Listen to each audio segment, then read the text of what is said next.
Canadian aircraft has detected underwater noises in the search for the missing Titanic submersible, while the crew inside has only 20 hours left.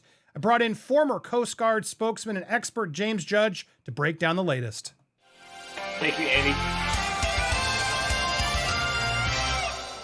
Thank you, sir. So happy to be here. Welcome to Popcorn Planet. I'm Andy Signore, and yes, I'm here with James Judge, former Coast Guard spokesman, decorated war veteran, served in Iraq on a U.S. Coast Guard cutter in 2004, worked numerous crashes, plane disaster. You have seen it all, sir. You're also a friend. You've helped me with numerous PR experts. So happy to have you back on. How you doing, sir? I'm doing well. Thank you so much for having me on, Andy. How are things going? Well, I mean, I wish I had you on a better circumstance of a show. This is a serious topic, and we talked about it yesterday on Live. I'm having a lot of feelings on this because there's a lot to digest in this story. But I wanted to bring you on because I know you have clear years of Coast Guard experience as a spokesman and working with them, and you know what this situation is like in these moments, how quick, how important it is. The Coast Guard really is there for all maritime incidents that happen. You guys have to go there to help save these people. I want to get your initial thoughts before we get into the latest. What are your feelings on this search? Do you think it's moot at this point? Are you still hopeful? What are your reactions to this submersible underwater? Sure. I mean, I'm eternally optimistic, especially while the Coast Guard is searching. The U.S. Coast Guard has a policy that they do not conduct search and recovery operations. They conduct search and rescue operations. So while the Coast Guard is searching, there is still hope.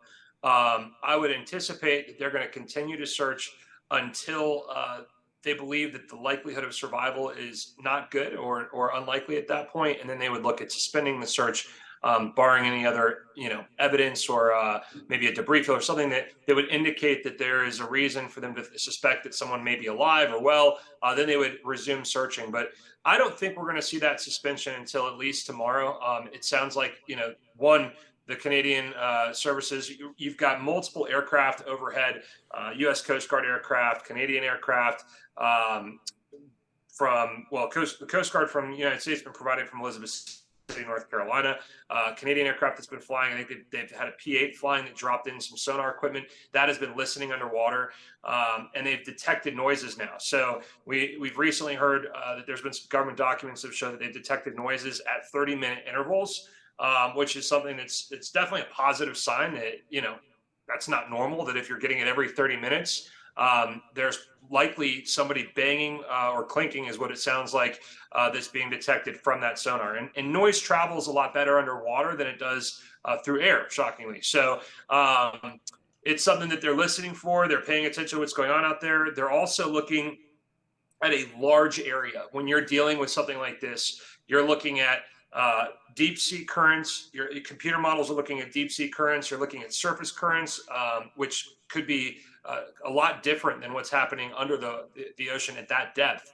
And they're looking at computer models to calculate all that. They've probably placed a datum out there, which they are looking to fly over, and they have called in, I'm guessing, Good Samaritan ships. This is typically what happened if you're in the Coast Guard. You put out a pom-pom and you'd hail all vessels in the immediate area to go to that area and start searching as well if they're capable of it.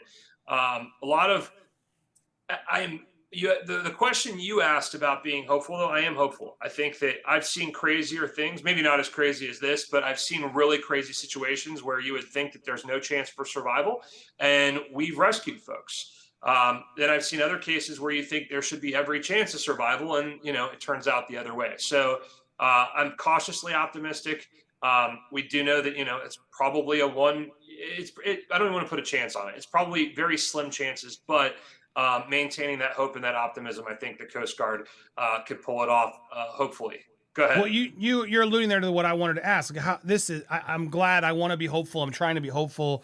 But this is a 1 in a million shot, right? I mean, probably 1 in a billion shot. Have you been in rescues like this? Like when it's underwater, I imagine that makes this whole thing so much more difficult. But even if it was floating above the water, right, we'd still have a difficult time trying to locate that quickly, correct?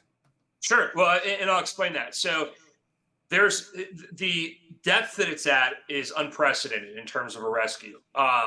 We don't, and that I'm aware of. I'm not aware of any situation where we've seen something like this at a depth of this depth, where we've had to rescue someone from that depth.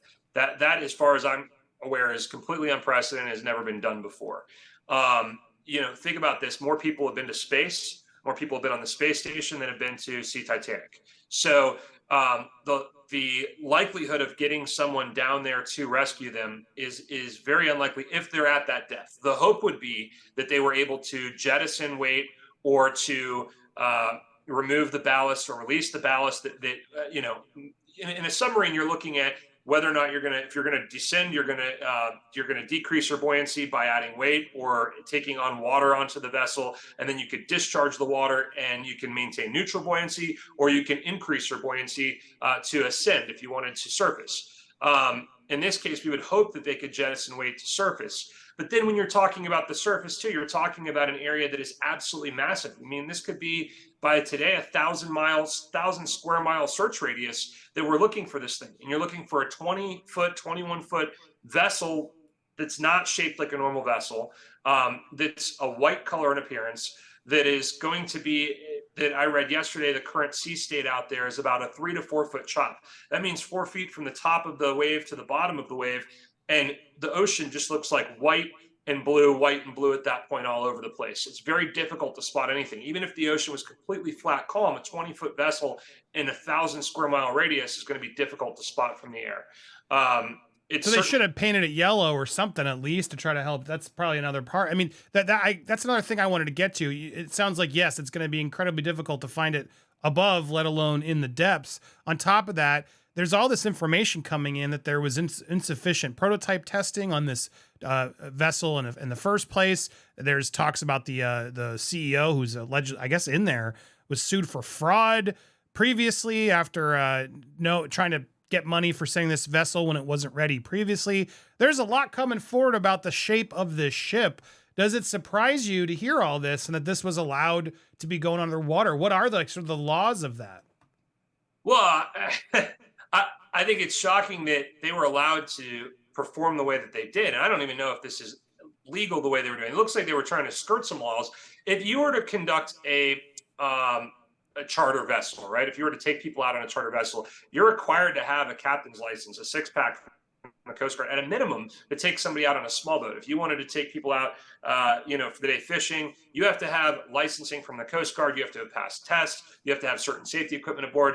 A regular vessel out on the water has to have fire extinguisher, flares, life jackets, sound producing device, all these different things. So it is a little unique to me that everything that we keep hearing from this is that these people don't have any safety equipment. They don't have there wasn't a lot of emergency planning. You would think that there would be a way for them to jettison the ballast, jettison some weight and surface, and then for a way for them to be able to open it up from the inside. And it sounds like that's not possible. I think, going forward, the government is clearly going to investigate this. The Coast Guard is going to investigate this. They're going to look and see what happened. And there's definitely a lot of areas for improvement. I think this organization, the way that they were operating by, I don't know what you call it, like research tourism, where they were calling it, a research assistant, but really these are billionaires that were, participating in a fun adventure. Civilians, right? Customers. Right. Not scientists. Which this whole company, the way that the CEO runs his company is unique. He's on record saying that he could have hired 50-year-old white guys that were experts from the former military guys, but he didn't think that would be inspirational. So he decided to hire, 26-year-olds that knew stuff. It's like, why are you upset about hiring somebody that is? I'd rather have the expert from an age standpoint. I don't care what their skin color is. I don't care what gender they are. I don't care about any of that stuff. Like, I want the person who's most qualified. If they're going to design something that I'm going to go down 13,000 feet in, I want to know that I'm going to be safe. So there are definitely some questions related to the CEO of OceanGate. Where is he, by the way? Has anybody heard? He's in it. He's in the ship. He's in it? Okay. Yeah. That's what they said. I think they've confirmed he's one of there's 4 passengers.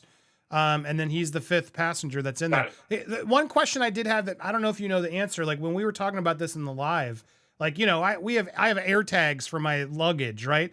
Like, is there not a device that exists yet that the Coast Guard knows of that you can plant on to even see it if it lands deep in the ocean? Or is that just something we're unable to track? Like, it blows my mind that we can track the spaceships, we can call the spaceships in space, but we can't, 2 miles deep in the ocean, we can't track that with any sort of device or technology that we have?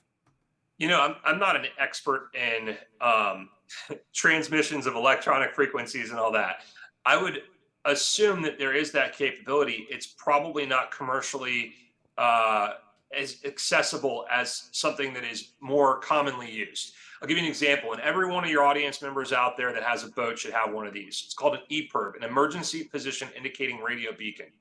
They also make a PPIRB, which is the personal one, and you can carry it on your boat. If you get into trouble offshore, you flip the button, a signal goes up to a satellite, and the Coast Guard, the ready helicopter at Air Station Clearwater, Air Station Miami, Elizabeth City, wherever you're at in the country, the ready helicopter, gets in the air, they fly out, and they will come, either drop you a life raft, pick you up.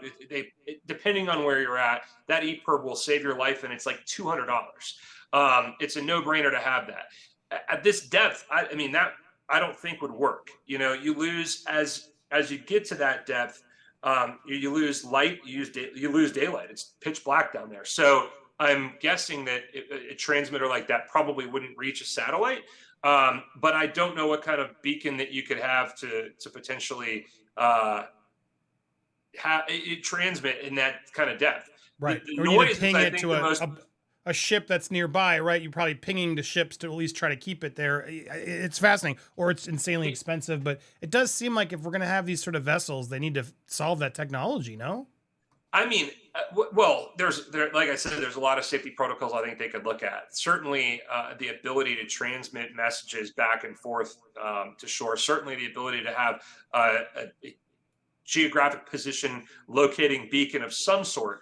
All of those things would certainly be helpful. Having an emergency, even if it's a sound producing device, that would be able to indicate to when they're looking at sonar. I mean, you go back to like old movies of like the Soviet era where everybody had to be quiet on the submarine. You're a big movie fan. What was it? The Hunt for Red October and Yep. U-571, right? Like everyone was quiet because they were trying to not be heard. In this case, you would imagine that if you're in a submarine, that somebody would have planned for an emergency, and it doesn't seem like they did that at all, which is kind of shocking.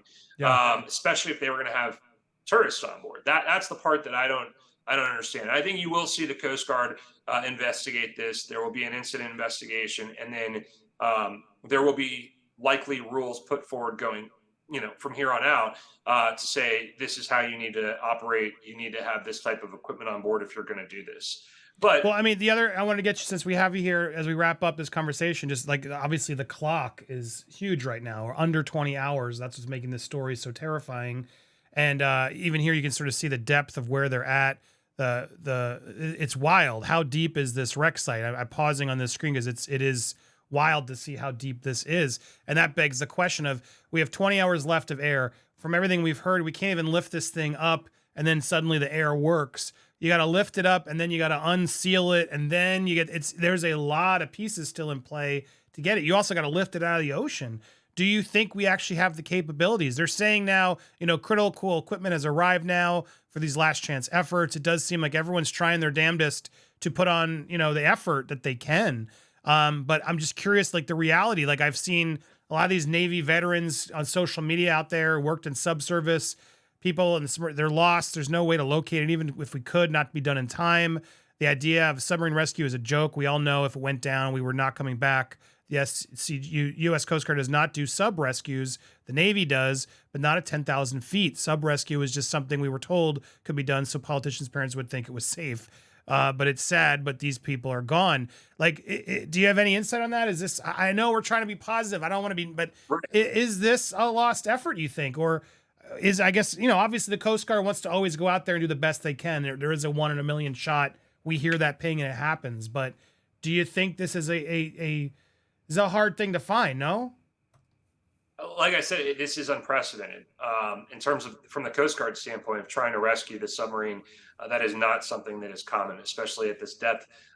It's not something that happens. Even the Navy, while they can do sub rescue, they're not doing sub rescues at 13,000 feet. I don't know. A lot of that information is classified on a need to know basis of how deep our subs can go, but they typically don't operate at the same level that research subs are doing. This research sub is far below the safe operating area of a U.S. nuclear submarine, at least from what we know from a classification standpoint. So even if the Navy knew where it was, could they potentially rescue it? Now, like you said, C-17s brought in equipment last night. They delivered them to a Canadian ship. That ship is on a 15-hour journey overnight to try to get there. And hopefully they get on scene. Hopefully they have a better idea of the position of this thing. And hopefully if they deploy this remote underwater vehicle, that they could potentially hook up one of these steel cables and drag it back up to the surface. All of these are difficult under the best set of circumstances. Add to it, a sea state that is a little choppy. Add to it the fact that we don't even know where this is in a massive ocean. And it's certainly unlikely. But again, I will go to my optimism being that the Coast Guard continues to search. They would not search if there wasn't a chance. And they'll continue to search as long as there is a chance of survival. You'll see them suspend if they think that chance has gone away. And, the other thing is, I'm a believer. I believe in miracles. And I would say if anyone else believes in miracles, pray for the family, pray for the rescuers, pray for the people that are on that boat, and pray that something miraculous will happen, because needle in a haystack is a understatement. I think this is more like a needle in a hay field. And that still might be a little bit of a estimate there. So I am eternally optimistic. Like I said, I've seen crazy things happen that you think we would have never rescued that person, or would have never found that person. We found people that have fallen off of cruise ships in the middle of the night without a life jacket. We pulled them out of the water. It's exceedingly difficult to find a human being out there, let alone it's a 21-foot vessel. If it was somehow able to get to the surface, all of those things are things that we can hope for, we can pray for. Time will tell, and I remain optimistic, but cautiously optimistic, and not, I guess, without just understanding that it is still unlikely. Yeah, I appreciate that, and it is the energy you got to keep. It's frustrating, because I know some people are annoyed that there's like a real reality check to this, which is these people signed up for this, very risky task, adventure, whatever you want to call it. They signed waivers that that made it clear that this was possible of death. I'm more angry at the Ocean Gate place, like the fact that how much were they really told? Were they sold a bill of goods? To me, after hopefully we do find these people, but either way, I hope there is an investigation in this company and we look into stopping this, because it's just absurd at any cost that we're putting these people, civilians, in this risky of a place in these vessels that aren't even checked by any agencies. It's beyond me. Go ahead. Final thoughts. Yeah, go ahead. No, and on that, I think, I was talking with a friend of mine who actually was a part of and led multiple expeditions to the Titanic. And he's been down there numerous times. And one of the things he had told me was that they have been privately talking about this specific company and this specific vessel, and saying for 2 years that it was unsafe. This is a different design than the Alvin and the Mir and the Russian Mir subs, and some of the other research subs that are out there. There's only a half dozen subs in the world that can do this sort of thing. And there's been some criticism of the design of this specific sub. So I do think that the investigation will tell us a lot more. But I'm going to maintain hope, optimism, and I really do hope that the Coast Guard, along with our partners, the Canadian Coast Guard, the Navy, the Air Force. You have the Air Force C-17s flying rescue equipment in, all these private organizations. This is a massive effort. There's a unified command that's been set up and established in the Boston area. And all these different entities have come together, and they're working. You have experts from all over the world, from NOAA, from every possible expert out there that knows something has been called in. So if there ever was a chance to find somebody, this is it. And, the other thing I'd say, some people say, well, this is a waste of money. We are going to learn so much from this effort, regardless of whether or not we find this thing. We're doing things that have never been done before, and we're going to learn from that, and we're going to learn potentially how to do things in the future. So there is no harm in trying to save people as long as they're still alive, and there's a likelihood that they're still alive. I think that we should, use every effort possible to try to save them and get them if that's possible. So I love the positivity. You're turning me as well. There's a part of me, a cynic of me, that's just frustrated at these people. What were you thinking? Why would you do this? Why would you spend money on this? You knew what you were doing, but yes, we got to do our best to solve this, to find it, and hopefully learn from it. Thank you for being here, James. Always a pleasure. Guys, go to judgepr.com. You can learn more about James, all the amazing things he does. And if you need a PR firm, man, they're a great one. Judgepr.com. And you can find James Judge all over social media. Always a pleasure, buddy, having you here. Sending you all the best. Guys, if you haven't already, hit that subscribe button, hit that bell for all alerts as well. Smash that like button and leave a comment down below. There will be a presser later. I suspect it's going to be more of the same, but we'll keep you guys updated. So make sure you hit that bell to get notified and stay tuned for more updates here on Popcorn Planet.